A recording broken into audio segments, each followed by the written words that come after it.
तो हुए नहीं है। मैंने कहा बहुत अच्छा, कह रहे राम पैदा नहीं हुए। हमने कहा राम नहीं पैदा हुआ, तुम पैदा हो गए, बहुत महान आदमी हो। लोगों ने कहा बहुत तरह तरीके की बात। अच्छा, जो मजे की बात यह है कि जो लोग कह रहे थे कि हमको राम के कागज देखने, एफिडेविट कोर्ट में दे दिया, आज उनको खुद ही कागज दिखाने पड़ रहे हैं। और कागज मांगो तो कभी कभी कह देते कागज हमारे पास है नहीं। हमने कहा कागज कहाँ है? बोले वो बकरा खा गया। हमने कहा बकरा कहाँ? बोले वो खा गए। स्थितियां बहुत विपरीत हैं। अब 4 पंक्तियां सुनना अलग तरीके। लोगों ने कहा राम इस देश के लिए हैं क्या? भाषा पर आनंद आ जाए तो मुझे बताना। केश जो महेश के विशेष खुलते न यदि, भगीरथी भाग वेग शेष नहीं होता जी। जानवी का जल जंगलों को जन्म देता, ना तो संगठित वसुधा का भेष नहीं होता जी।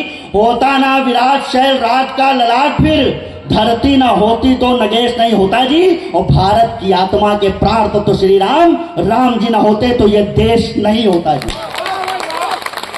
लोगों ने कहा राम नहीं होते तो देश कैसे नहीं होता, ये कैसे कह सकते हो? तो मैंने कहा कि जिस देश के पास राम जैसा चिंतन ना हो वो जमीन का टुकड़ा हो सकता है, देश कभी नहीं हो सकता। कितने लोग अयोध्या दर्शन करने गए हैं नई प्रतिमा के? जरा हाथ उठा करके बताना। और जो लोग नहीं पहुंचे हैं उनको मेरा आमंत्रण है कि वहां पहुंचे।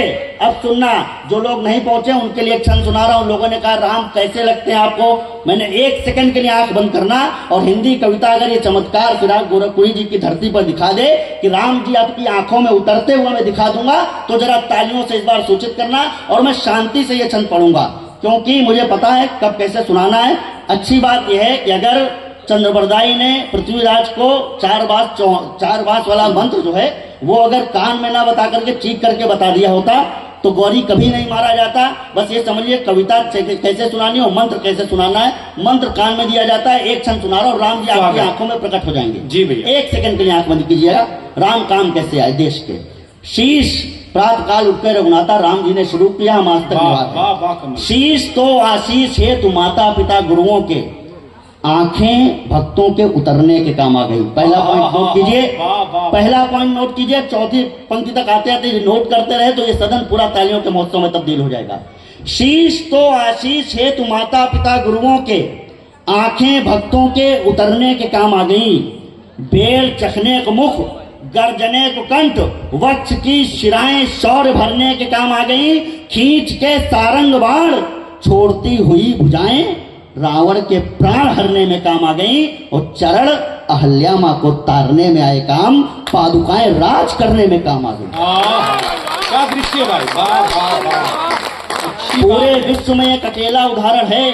Oldest democracy of the world अपने आप को कोट करने वाले, जब ट्रंप के 4 साल पहले वाले चुनाव हुए तो 1 महीने तक कुर्सी के लिए चप्पल चलते रहे। लेकिन आज से हजारों हजार साल पहले 150 किलोमीटर दूर अयोध्या में राम जी के चप्पलों से अयोध्या की कुर्सी 14 साल हम लोगों ने चला करके बताई कि लोकतंत्र कहाँ है और किसे किसे सीखने की जरूरत है। आज कई सारी दुर्घटनाएं बेटियों के साथ हो रही हैं। मुझे एक छोटी सी कविता सुनानी है, उसके पहले एक छंद, बहुत विशेष छंद। जैसे बड़े भैया दिनेश भावरा जी ने जिक्र किया कि चाहे वो बागेश्वर सरकार हो, चाहे जगत गुरु स्वामी रामभद्राचार्य जी हो, चाहे शंकराचार्य जी हो, चाहे प्रेम मुसर जी हो, मुझे बहुत आनंद के साथ, मुझे बहुत स्नेह देते हैं। जब ये छंद सुनाया है तो लोगों ने दोबारा सुनने का आग्रह किया है। बस मैं पढ़ने की कोशिश कर रहा हूँ। एक विलक्षण छंद आपको सुना रहा हूँ। बेटियां बैठी हुई हैं, मैं इतना बताना चाहता हूँ कि जगत जननी माता सीता अपने मन के अंदर शोक लेकर के बैठी हुई हैं, अशोक वाटिका में बैठी हुई हैं। रावण आता है, चंद्रहास से उन्हें धमकाता है।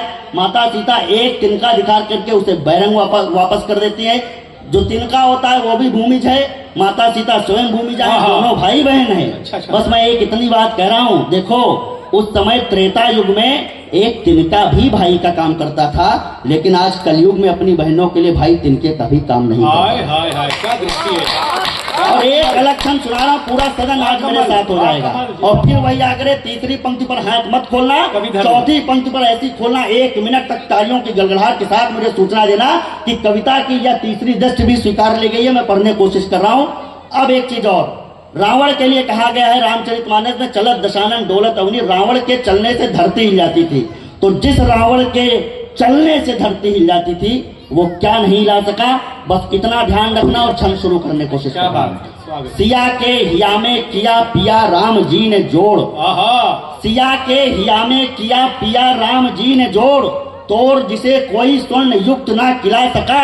रमा में रमे है राम, राम में रमी है रमा, सीता को कोई असत्य विष ना पिला सका। जानकी ने ले ली जब एक तिनके की ओट, हाँ। मानस क्या कहती है? त्रिधर ओट कहत वैदेही सुमिर अवधपति परम स्नेही। और उसके बाद सीता जी कहते हैं मैं ये नलनी से कमल नहीं खिल सकता है।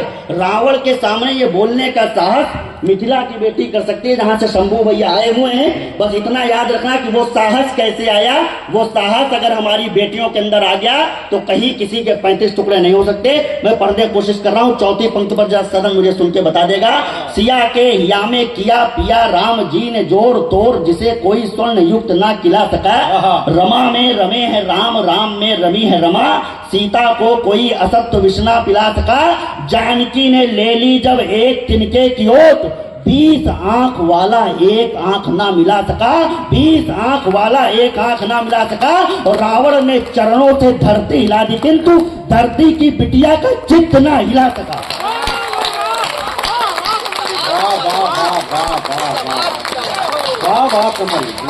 बहुत बहुत आभार, आपने अद्भुत स्वीकृति दी है। आइए 3 मिनट का मुझे समय और दे दीजिए। इस 3 मिनट में वर्तमान में एक राजनीतिक विवाद आया, रामचरितमानस को जलाया गया। रामचरितमानस के लिए कहा गया कि इसमें सामाजिक समरसता नहीं है, कई कई प्रकार के मिथ्या आरोप लगाए गए। मैं केवल इतना कहना चाहता हूं, जिसने कहा, अब ये हमारे मंच के जो बड़े लोग बैठे हुए हैं, दिनेश भैया, मैंने उस दिन उनकी पोस्ट देखी, वायुयान में बैठ करके कहीं यात्रा कर रहे थे, उस पर लिखा क्या, चलत विमान कोलाहल हुई, जय रघुवीर कहे सब कोई। शंभू भैया का एक बार बहुत मोटा लिफाफा मिला, वो खो गया। भैया ने कहा मैं क्या करूं? मैंने कहा गई बहोर गरीब निवाजू, सरल सबल साहिब रघुराजू। किसी किसी को दुख हो जाता तो मैंने उसे बताया मंगल भवन अमंगल हारी, द्रवम सुदशरथ अजिर बिहारी। कोई शोक में होता है तो सीता जी की तरह कहता है दीन दयाल विरल संभारी, हरौ नाथ मम संकट भारी। इतने इतने सब कुछ होने के बाद जिसकी एक एक चौपाई मंत्र है, और कोई आदमी कुछ भी कह देता है, मैं नाम नहीं लूंगा वरना आप जान जाएंगे कि मैं स्वामी प्रसाद मौर्य की बात कर रहा हूं। मैंने नाम तो लिया नहीं। अब याद रखना कि मैंने उसको कुछ नहीं कहा। मैंने कहा विश्व के इतिहास की सबसे बड़ी कविता रामचरितमानस है, उसके सम्मान में एक कविता सुना रहा हूं, जिसके केवल 2 स्टैंजा सुनाऊंगा। लंबी कविता है, 2 स्टैंजा सुना करके अपना स्थान लूंगा। अगर आपका मन बन गया हो रामचरितमानस पर एक विशेष कविता सुनने का, तो जरा पूरा सदन आगे से पीछे तक जरा मुझे तालियों से अनुमति दे दे, मैं पढ़ना कोशिश करता हूँ। क्या भाई, रामचरितमानस क्या है? और जो लोग रामचरितमानस का पाठ करते या करवाते हैं वे जानते हैं कि रामचरितमानस पढ़ते पढ़ते संपुट भी लगाया जाता है। वो संपुट जहां पर आएगा पूरा सदन मुझे आशीर्वाद देगा। स्वागत है। सुनिएगा, रामचरितमानस जिसको हम 24 घंटे गाते हैं, रामचरितमानस जिसको हम 24 घंटे गाते हैं, रामचरितमानस जिसको श्रद्धा से शीश झुकाते हैं, रामचरितमानस सामाजिक समरसता का दर्पण है, रामचरितमानस मानवता का ही जीवन दर्शन है। छोटे वानर भालू से पर्वत हिल जाता मानस में, जीवन की हर समस्याओं का हल मिल जाता मानस में, जीवन की हर समस्याओं का हल मिल जाता मानस में। वानर भालू मिल करके सागर पर सेतु बनाते हैं, वानर भालू मिल करके सागर पर सेतु बनाते हैं। नारी के सम्मान के खातिर गिद्ध यहाँ मर जाते हैं। पूरी दुनिया का कौवा बस कांव कांव चिल्लाता है, रामचरितमानस का कौवा मीठी कथा सुनाता है। अच्छी बात है भाई, मधुर वचन बोले तो कागा काग भुसुंडी जी महाराज। मंच पर दादा की उपस्थिति है। इन बड़े कवियों के बीच में मेरी जिम्मेदारी थोड़ी सी बढ़ जाती है, इसलिए कुछ अच्छा और सुनाने की कोशिश कर रहा हूँ। पूरी दुनिया का कौवा, देखो रामचरितमानस का कौवा कथा सुना रहा है, और जो राजगीत का कौवा भगवान जाने क्या सुना रहा। पूरी दुनिया का कौवा बस कांव कांव चिल्लाता है, रामचरितमानस का कौवा मीठी कथा सुनाता है। तो सरयू के जल की जय बोलो, ये संपुट आ रहा है आपके बीच में। सरयू के जल की जय बोलो, अवध धाम की जय बोलो, रामचरितमानस के नायक प्रभु राम की। एक विशेष बंद सुना करके अपना स्थान लूंगा। 1 मिनट तक मैं ये बंद पढ़ूंगा, और मुझे भगवान अयोध्या नाथ पर पूरा पूरा भरोसा है, उनके आशीर्वाद पर भरोसा है। जब तक मैं ये बंद पढ़ूंगा 1 मिनट तक, तब तक मैं शांत नहीं होऊंगा। और मुझे पता है जब ये अंतिम पंक्ति इसकी पूरी होगी तो 1 मिनट तक इन बड़े लोगों की तालियां शांत नहीं होंगी, देशभक्तों का कोलाहल शांत नहीं होगा। मैं पढ़ने की कोशिश कर रहा हूँ, रामचरितमानस है क्या। यहाँ नयन उर्मिला के ही उत्तीर्ण परीक्षा करते हैं, यहाँ नयन उर्मिला के ही उत्तीर्ण परीक्षा करते हैं। शबरी माँ के बेर युगों तक यही प्रतीक्षा करते हैं। राम से सम्मानित वनवासी रामचरितमानस में है, वानर भालू भी सन्यासी रामचरितमानस में है। निषाद राज के मित्र रमैया रामचरितमानस में है, केवट की नैया गंगा मैया रामचरितमानस में है, लक्ष्मण के जैसी परछाई रामचरितमानस में है, जगदम्बा सीता सी माई रामचरितमानस में है, बजरंगी जैसी चतुराई रामचरितमानस में है, और भरत सा त्यागी भाई रामचरितमानस में है, कृपा लुटाते जो रघुराई रामचरितमानस में है, प्राण जाई पर वचन न जाई रामचरितमानस में है। वाह वाह वाह वाह वाह, बहुत अच्छा कमल, शानदार कमल, वाह वाह वाह वाह वाह वाह वाह वाह, बहुत बहुत आभार। प्राण जाई पर वचन न जाई रामचरितमानस में है। तो जरा इस बार मुझे 30 सेकंड में विदा कीजिएगा। भगवान राम जी दंडकारण्य में खड़े होकर के कहते हैं, निशा जी और हिमांशी जी की उपस्थिति है, मातृ शक्ति को भी बता रहा हूं। भगवान रामचंद्र जी दंडकारण्य में खड़े होकर कहते हैं, निश्चरहीन करो मई बूझ उठाए प्रणकीन। तो ये संकल्प लेना है कि अपने देश का अपमान नहीं होने देना है, अपनी कविता की सबसे बड़ी किताब का अपमान नहीं होने देना है, और अपने धर्म का अपमान नहीं होने देना है, अपनी संस्कृति का अपमान नहीं होने देना है। बस इस वादे के साथ संकल्प लेकर भुजा उठा करके मुझे विदा कीजिएगा। प्राण जाई पर वचन न जाई रामचरितमानस में है। तो संस्कार परिवार धरा शोभा राम की जय बोलो, जो करते संपूर्ण जगत के सभी काम की जय बोलो, जो करते संपूर्ण जगत के सभी काम की जय बोलो, पतित पावनी माँ सीता के मधुर नाम की जय बोलो, रामचरितमानस के नायक प्रभु राम की।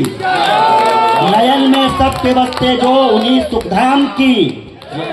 ये जय हो आपको बोलना और मुझे विदा करना है। नयन में सबके बसते जो उन्हीं सुखधाम की, जिन्हें जपने से मिलता मोक्ष पावन नाम की। लिए हैं हाथ में सायक अटल आदर्श के गायक, अखिल ब्रह्मांड के नायक सियापति राम की। बहुत बहुत